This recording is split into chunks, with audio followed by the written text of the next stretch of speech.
Olá, tudo bem? Eu sou Clarissa De Franco, você está no canal Persé no Caminho dos Sonhos. Faz um tempinho que eu não apareço por aqui por excesso de trabalho, mas vamos lá, estou aqui para nós cuidarmos desse espaço de conversa, diálogo e análise dos nossos sonhos. Uma sonhadora do gênero feminino, hoje que eu vou contar para vocês, teve dois sonhos, um num dia e o outro no outro, mas com temáticas que elas de algum modo se repetem, né? Tem personagem que se repete, tem um símbolo que se repete. Então ela me mandou e de fato a gente entendeu que faz sentido conversar sobre os dois sonhos ao mesmo tempo. Então vamos lá. Sonho 1 dessa sonhadora. Por algum motivo, meu filho, mais novo, né, pegava a direção do nosso carro. Era um lugar aberto, havia vários adultos conversando e, de repente, percebemos o que estava acontecendo e começamos a correr atrás do carro que o meu filho dirigia, pedindo para ele parar, para, gritando, né? Daí ele guiou o carro em cima de um grupo de pessoas, sem querer, e passou por cima de um menino japonês que estava na ponta da mesa. Atropelou o menino, mas o menino se levantou como se fosse nada. Era como se ele fosse um boneco inflável, sabe? Aquela coisa assim. Mas, no fundo, a gente sabia que ele era humano, só parecia um boneco. Sonho 2, no outro dia, né? Eu tinha que fugir por algum motivo. Peguei o carro e quando cheguei a um determinado ponto, a água de um riacho tinha subido muito. Estava perigoso passar com o carro. Desculpem. Era um local que a gente sempre passava, mas naquele momento estava muito perigoso. Alguns carros conseguiram passar, outros ficavam no meio do caminho. Então eu desisti e voltei. De repente, na hora que eu estava voltando, eu percebi que meu filho estava comigo no carro. E aí a gente passou por um outro riacho no caminho. E nesse outro riacho a gente já estava fora do carro. Meu filho começou a passar mal, a desfalecer. Aí ele vomitava e eu limpava o vômito, era um vômito branco no rosto dele, né, com a água do rio. Eu segurava, mas ele estava assim, desfalecendo. Ela ainda termina, né? Tínhamos que sair dali, mas ele estava mal. Esses foram os dois sonhos da sonhadora, e o que se repete nesses dois sonhos é esse filho, né? Que primeiro pega o carro, sai e atropela o menino japonês, e depois no segundo aparece quando ela faz o retorno, né? Para voltar e ela desiste do caminho dela. E também um outro elemento que se repete, um outro símbolo é o próprio carro, né? Porque no primeiro quem pega o carro é o filho, né? E no segundo ela tá tentando fugir de carro. Bom, vamos começar por esse simbolismo importante. A gente já tratou aqui do carro, né, como um elemento de conduzir a própria vida, né, de guiar o próprio destino.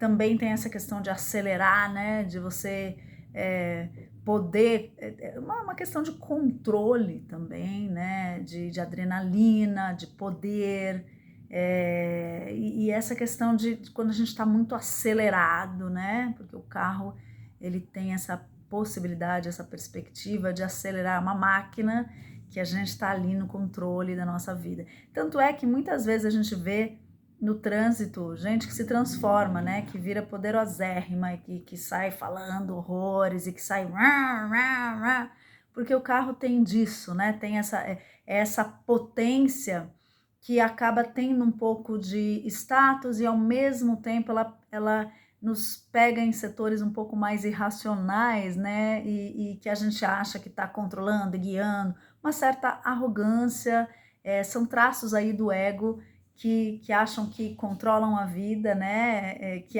Que acha que controla a vida e ao mesmo tempo que pode fazer o que quiser. No tarô, o carro ele é a carta 7, né, que é essa passagem, né, da infância, adolescência para a vida adulta. Na verdade, representa a saída da casa dos pais, né, a saída daquele jovem, daquela jovem, enfim, da casa dos pais, e com isso tem todo esse poder, esse momento de assumir a própria vida sozinho e sozinha, ter autonomia, né, então é um símbolo empoderado, né? Isso é importante de pensar. E aí no primeiro sonho, esse filho, que é um menor de idade, né, tem em torno de 10 anos, pega o carro. E aí, então, olha que discrepância, né? Quer dizer, tem uma figura imatura que está acelerando, pegando o carro que não deveria pegar, né? Controlando destinos que não deveria controlar ainda, porque não tem maturidade para isso. Então, pode estar representando um aspecto da sonhadora muito acelerado, muito ansioso, né? E imaturo também, e que ainda assim quer estar no controle, que ainda assim quer conduzir, né? E que aí acaba fazendo bobagem, é claro, né? Passa por cima, não escuta os outros, né? Tem um grupo de adultos ali que não escuta, né? Essa criança continua guiando, atropela um menino, né? Como ele, né? Então tem um menino que atropela e tem o outro menino que é atropelado, né? No primeiro sonho. Então essa sonhadora, ela tá diante aí de uma, né? A cena do sonho dela mostra essa imaturidade do ego dela, né? Essa necessidade afirmativa dela sair, fazer e guiar, muito acelerada também, né? As pessoas falando para ela parar e ela não para, então não tem essa maturidade de ouvir as pessoas e também de entender a hora de parar. E com isso, né, tem o menino, que também é uma parte do ânimos dela, né? Então esse ânimos, aí a gente pode entender, né? Porque como é um ânimos criança, né? A gente também trata dessa perspectiva da criança sempre como uma potência, né?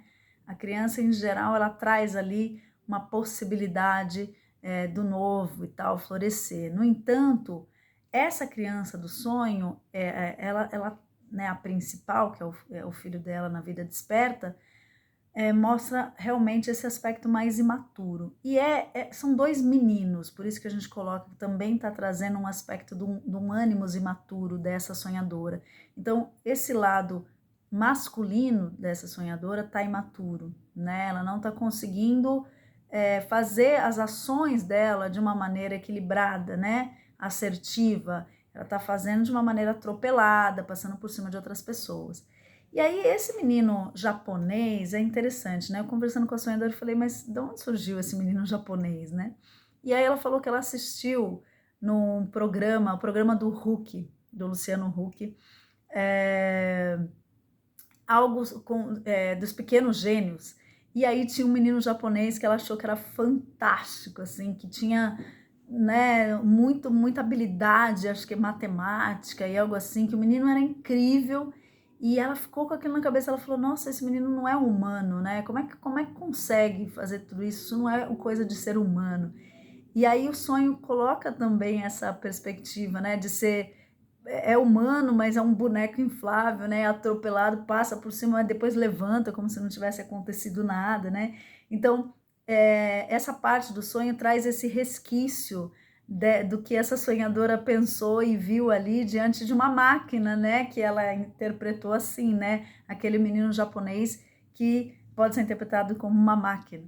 E nesse sentido, também o ânimos dessa sonhadora muito ou é uma máquina de fazer tudo, sabe? E que dá conta, né? Porque dá conta de todas as contas, ou é uma máquina que acelera e atropela os outros, né? Então, realmente não tem equilíbrio. Esses ânimos dessa sonhadora estão, né, completamente assim ansiosos e fora de uma perspectiva mais que acalma, né? Que faz as coisas num ritmo mais assertivo ou mais equilibrado. Bom, e aí no segundo sonho, o carro já se torna um veículo de fato, né? Uma ferramenta, um recurso para transitar, para sair de uma realidade e ir para outra. Então, uma realidade da qual ela precisava fugir, essa sonhadora.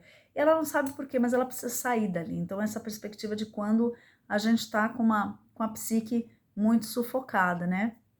E aí tem essa ideia, né, de que ela precisa fugir, e vem a perspectiva da água. A gente já conversou muito sobre as águas aqui, né? As águas, elas têm essa representação de estarem associadas ao nosso universo emocional, né? E essas águas que sobem, né, elas estão invadindo essas emoções com as quais a gente não consegue lidar ou não consegue dar conta dessas emoções, né? Quando elas estão subindo, subindo, subindo, subindo, é como se fosse sair, né? Extravasar. Então, se a gente pensar as águas, né? Uma comparação com as lágrimas, né? Ou quando a gente não consegue segurar o choro, ou quando aquilo tudo invade demais, né? O mundo, enfim, esse aspecto mais irracional, um pouco menos controlável, né? Mais inconsciente, ele nos toma, né? E ele nos toma e, claro, isso afeta aí a nossa relação com o mundo, a nossa persona, né? A nossa identidade, porque a gente não consegue manejar aquilo dentro da gente, né? Já tá ali invadindo, subindo, subindo, subindo, subindo, ó. Água, né? Essa tem uma fase alquímica que é chamada de solútil. O Jung estudou as fases alquímicas e trouxe aí uma analogia, né, para a questão, né, dos processos psicológicos. Tem um vídeo nosso aqui no canal sobre isso, se vocês quiserem, acessem lá. Essa fase da solútil é uma operação alquímica ligada ao elemento água. E que na prática é isso, precisa dissolver, né? A solútil é dissolução, precisa dissolver aquilo que às vezes está num estado ruim, né? Emocionalmente não está funcionando lá dentro, está tudo empedrado, está tudo machucado, está tudo complicado, precisa dissolver, né? As águas precisam lavar, limpar, permitir uma outra fluidez, né? Para a situação continuar. Então, esse é um sonho dissolútil, né? Que a água vem porque, ó, ela precisava fugir, então ela já estava tensa, uma situação que ela não estava não conseguindo lidar. E aí vem, ela tem que atravessar aquelas águas, ou seja, ela tem que lidar com aquele universo emocional. Ela não consegue lidar também, ela foge de uma segunda situação. Ela foge da primeira, encontra as águas, foge da segunda. Então ela não lida nem com o problema inicial e nem com as emoções, né? Ela não mergulha. E aí, quando ela tá voltando, né, aparece o filho, né, esse ânimos imaturo dela, que ali tá pedindo um socorro, né, que tá desfalecendo. Onde? Nas águas, né? Tá desfalecendo nas águas porque é ali, naquela água, que essa sonhadora precisava mergulhar e não mergulhou. E aí, para cuidar de um filho, né, um filho, aspas, né, ela mesma, né, um aspecto frágil dela mesma, um ânimos que tá descuidado, que tá complicado, acelera demais, passa por cima dos outros, é uma máquina de fazer coisas, né, como o menino japonês, que é um super gênio. Então, assim, esse ânimos descontrolado, né, e aqui, gente, a gente não tá falando que o menino japonês, concretamente, né, ele é acelerado ou ele é uma máquina. Essa é uma perspectiva simbólica, né? Que a sonhadora representa assim. Então vamos lá. Aí esse ânimos todo ele tá ali desfalecendo, tá vomitando, tá pondo para fora, né? Toda essa indigestão que é dar conta esse tanto de carga, esse tanto de informação, esse tanto de atividade, esse tanto de aceleração.